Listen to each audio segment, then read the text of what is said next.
What's up mga kalakwatsero? Yan, ang pag-uusapan natin ngayon, update tayo tungkol sa ating crayfish.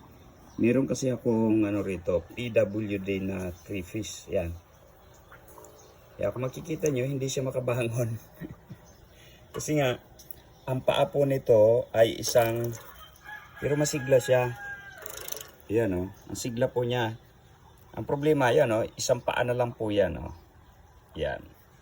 So, ano bang naging istorya nitong PWD na to? Tingnan nyo, kung makikita ninyo, wala na talaga siyang paa dito. Oh.